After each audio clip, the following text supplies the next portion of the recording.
Hello students, আজকে আমি চেসের opening গুলো নিয়ে কথা বলবো।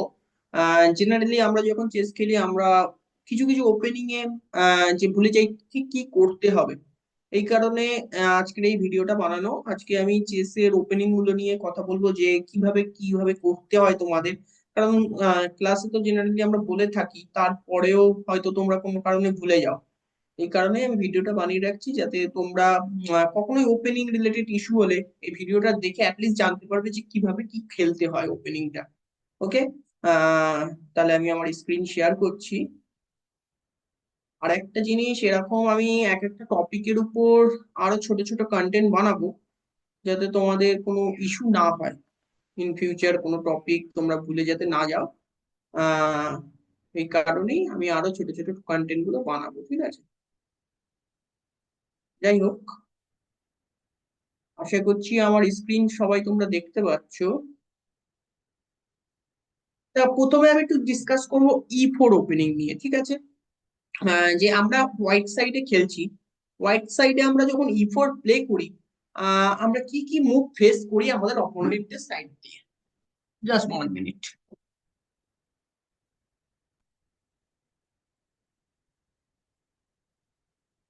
যাই হোক, আমরা যখন ই4 খেলি, এখানে আমি পন ই4 প্লে করছি।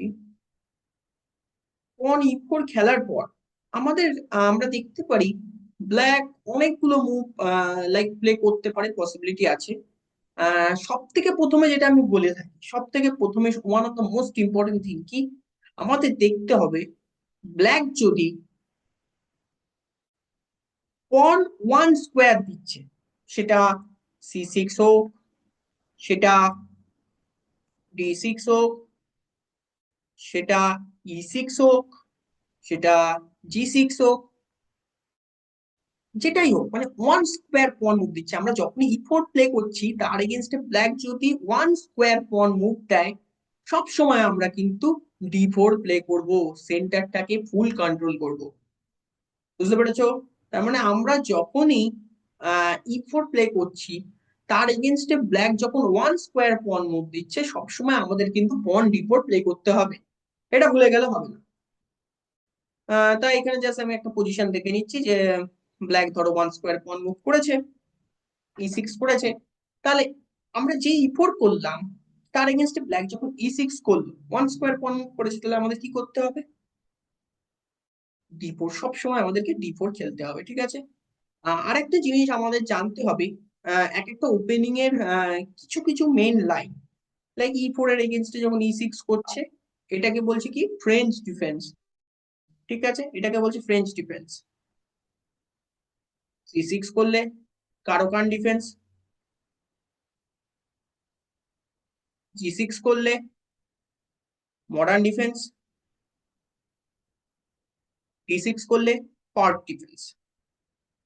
তার মানে আমরা যে কটাই ওয়ান মুভের পন ফেস করি, তার এগেনস্টে কিন্তু আমরা সবসময় D4 প্লে করি, ঠিক আছে?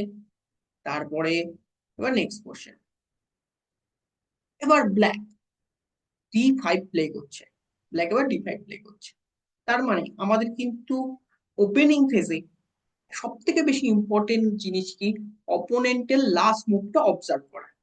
তাহলে আমরা যদি অপোনেন্টের লাস্ট মুভ অবজার্ভ করি, আমরা কি দেখতে পাচ্ছি? যখনই এই D5 প্লে হলো, তাহলে এই D5 পনটা এখন কোথায় অ্যাটাক করছে? আমাদের E4 পনে অ্যাটাক করছে। এবার আমাদের এই E4 পনটা কি সাপোর্ট আছে? কোনো পিস আমাদের কি কোনো পিস E4 পনটাকে সাপোর্ট করছে? না, করছে না। তার মানে আমাদেরকে এখন এই পনটাকে সাপোর্ট করতে হতে পারে। সব সময় একটাই জিনিস দেখবে, যখনই কোনো পন অ্যাটাক হবে, আমাদের তিনটে জিনিস দেখতে হবে। একটা কি, আমরা কি এই পনটাকে সাপোর্ট করব, বা আমরা কি এই পনটাকে ক্যাপচার করব, বা আমরা এই পনটাকে ফরওয়ার্ড দেব। এই তিনটে জিনিস কিন্তু আমাদের খুব ভালো করে দেখতে হবে। তা আমরা যদি এখন ভালো করে অবজার্ভ করি, এখানে আমরা অনেকগুলো বুক মুভ শিখেছিলাম যে পনটাকে যদি আমরা ক্যাপচার করি, এটাকে বলছে এক্সচেঞ্জ ভ্যারিয়েশন, ঠিক আছে? ব্ল্যাকও ক্যাপচার করবে।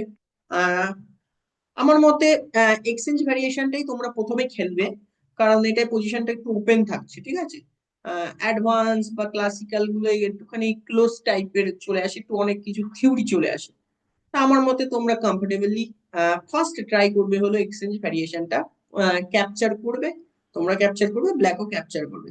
এবার তোমরা কি করতে পারো, এবার রুলস। ধরো আমি কিছু এখন জানি না থিওরি, আমি কিছু থিওরি জানি না।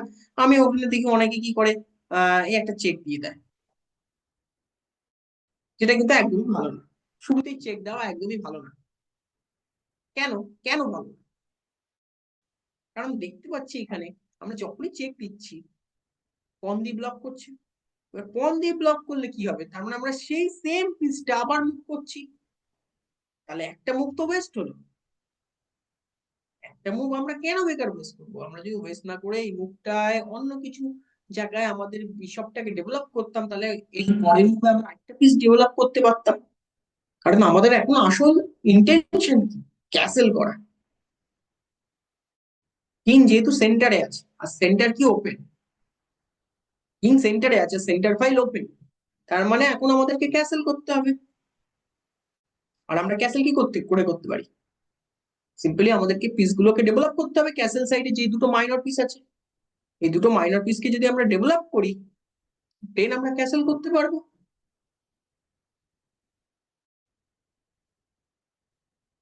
লাইক এরকম করে ডেভেলপ করলাম আমরা, তো সিম্পলি ক্যাসেল। বুঝতে পেরেছো?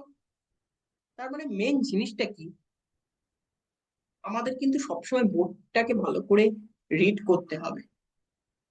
অপোনেন্ট লাস্ট কি খেললো আর কেন খেললো, আমরা করছি যেটা কেন করছি, রিজনটা কি।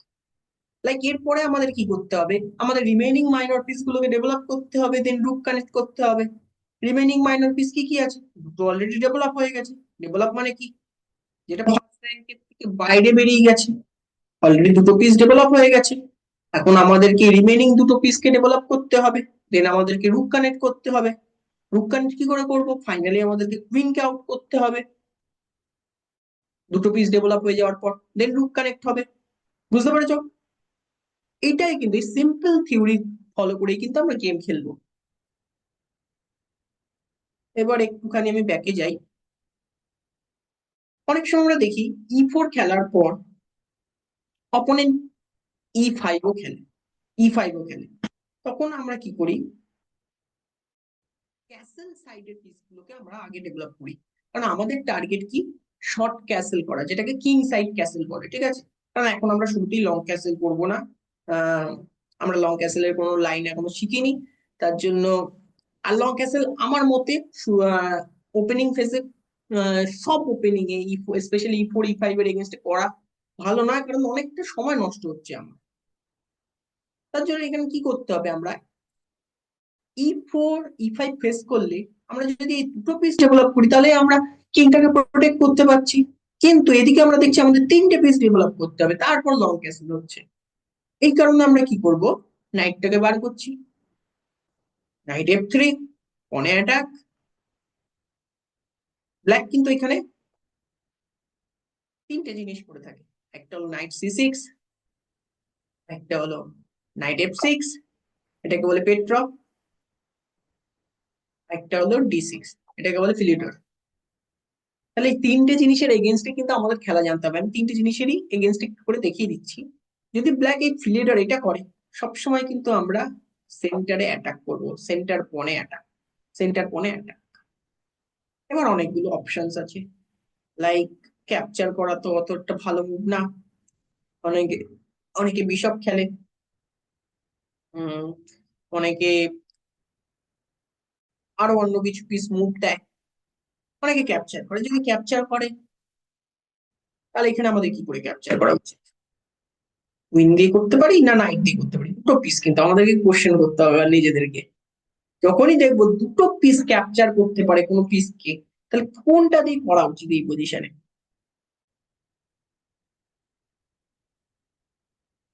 এই পজিশনে কিন্তু আমাদেরকে, একটু সবাই ভালো করে ভাবো, এই পজিশনে কিন্তু আমাদেরকে নাইট দিয়ে করতে হবে। কেন নাইট দিয়ে করতে হবে? কারণ কুইন দিয়ে যদি আমরা করি, কুইন দিয়ে করা আমি কিন্তু মিস্টেক বলছি না, কিন্তু কুইন দিয়ে যদি আমরা করি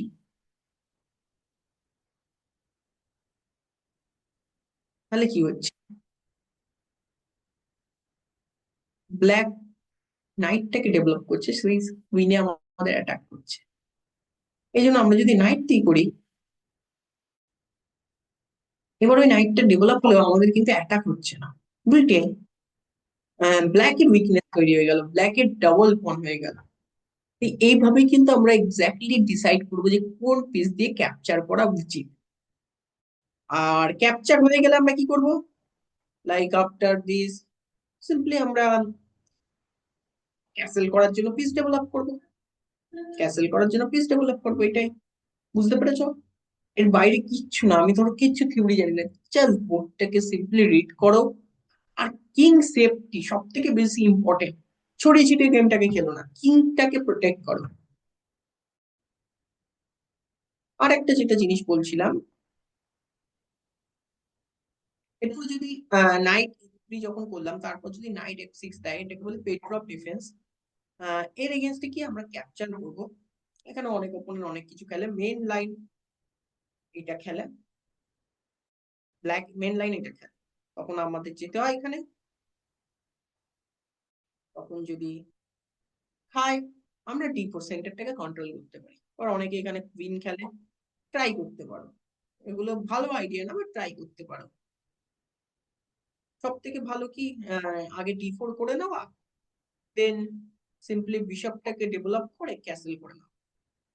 আর একটা কিছু ছোট ছোট মিস্টেক গুলো আমরা আমাদের অপোনেন্ট করে থাকে, আমরাও করে থাকি, লাইক এরকম যদি ক্যাপচার করে তখন কি করতে হবে। এই জায়গায় অনেকে আমরা কুইন বার করি। উম তারপর কারণ অপোনেন্ট তখন কুইন নাইট সরাতে পারবে না, সরালেই তো হিউজ মিস্টেক হয়ে গেল, ডিসকভার অ্যাটাক। তাই এখানে কিন্তু অপোনেন্টও কুইন ডেভেলপ করবে, তুমি যদি খাও যেতে পারবে না এখন, লাইক এটা প্লে করবে, কারণ এখন নাইট সরবে না, মাথায় রাখবে, কিন্তু নাইটটাই কিন্তু দিতেই হবে আমাদেরকে, কারণ নাইট সরলেই তখন ইয়ে করবে, ক্যাপচার করবে। তাই এই লাইনগুলো একটু খুব ভালো করে দেখবে, ঠিক আছে? হ্যাঁ হ্যাঁ, তা আজকে আমি জাস্ট ই ফোর ওপেনিং এর এই কটা কনসেপ্ট দেখালাম যে কি করতে হয়। আপকামিং সিরিজ গুলোতে আমি আরো ওপেনিং এর উপর, লাইক ডি ফোর ওপেনিং আর ই ফোর এর আরো কিছু ভ্যারিয়েশন, সিসিলিয়ান ডিফেন্স, এগুলোর উপরও আমি কিছু কিছু আইডিয়া নিয়ে আসবো, ঠিক আছে? যাতে তোমরা এই ভিডিও গুলো দেখে শিখতে পারো। ওকে। আহ আর কিছু না, সবাই ভিডিও গুলো মন দিয়ে দেখো, তাহলেই তোমরা বুঝতে পারবে, তাহলে তোমরা অ্যাটলিস্ট বুঝতে